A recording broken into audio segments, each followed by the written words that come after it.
allow me, Mr. President, at the beginning to extend my thanks and appreciation for you for allowing this opportunity to happen and to have this meeting with you. I'd like also to congratulate you on a year full of achievements since you came back to office. اسمح لي فخامة الرئيس ان انا اشكرك ايضا على كل ما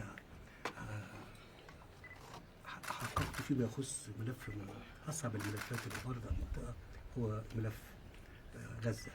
I'd like also to thank you, Mr. President, and congratulate you for all the achievements that you have done on one of the toughest files in our part of the world.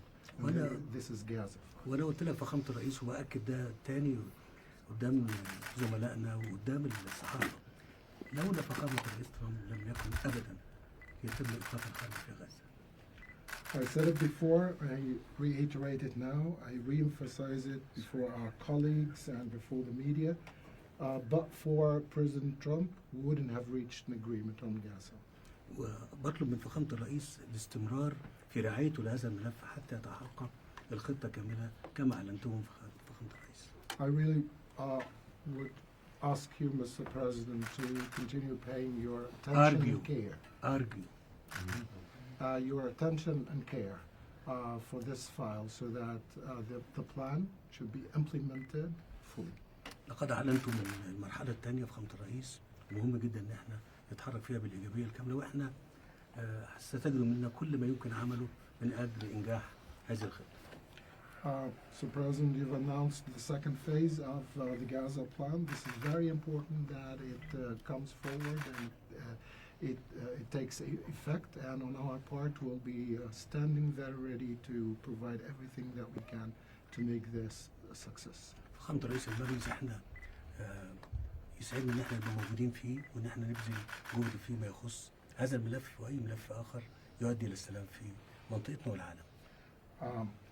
As for the Council of Peace, it is our pleasure to be on the Council of Peace, the Board of Peace.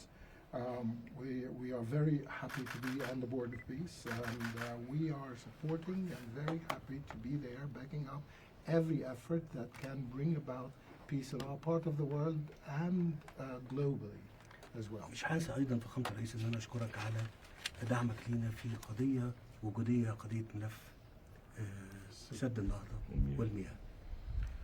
I'd like also to thank you, Mr. President, for your support us in an existential issue, and this is the Grand Renaissance Dam and the River Nile. وايضا هنا بسجل مرة اخرى ان ده امام الصحافة ان فخامة الرئيس يهتم بهذا الملف في منذ ولايته الاولى، وحرص على ان هو يقدم الجهد اللازم للوصول الى اتفاق فيما يخص هذا السد.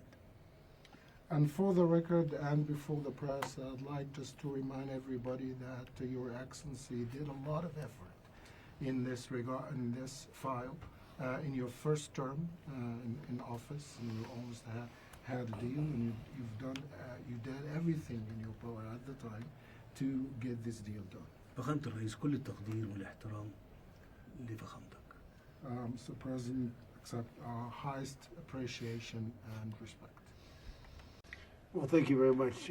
They're talking about the dam that's been built in Ethiopia. It's one of the largest dams in the world, the largest dam in Africa, but it's one of the largest dams anywhere in the world. It was financed by the United States, and it basically blocks the Nile River. You know, when I think of Egypt, I think about the Nile more than any other place, in all fairness, but it goes through Ethiopia. And a dam was built, a very big one, very, very big one, massive. And it was something that should have been talked about a long time ago when they were building it or financing it. So I got involved at the end of my first term, and I was going to have a deal. We were going to have pretty close to a deal. Then we had a rigged election, and I left, and of course Biden didn't do anything about it because he didn't know he was alive. And here I come back, and it's become a very dangerous issue, the dam, and I'll see if I can get that back on track. We were all set to make a deal. We're going to do a joint venture of sorts, and it would have been good. I think it would have been good for both. But it's a dangerous thing. They built a dam where somebody's not getting the water that they are supposed to get and that they've gotten for 1,000,000 years, and all of a sudden the water flow is blocked by a very massive dam. I wouldn't be happy about it. And you have a very strong leader in the president, and I hear you have a strong leader in Ethiopia too. I don't know him as well as I know you, but he's a strong guy. And I'm going to try bringing the two of you together, see if we can make a deal. I appreciate that. I think he understands me, right? I think he understands English better than we do. Okay? A lot of these guys that don't understand, they understand it very well. But I think we'll be able to do something about the dam. The dam's a big problem, but we'll be able to do something. Most importantly, great leader, great guy, and we're there for each other. We've known each other right from before Hillary. It was before Hillary. We met during the campaign with Hillary, and we met at a hotel. She was supposed to meet with the president, and I was supposed to meet. I went first, and after he met me, he didn't want to meet her. And I said, I like that guy. But we've had from that moment on, that was before the election.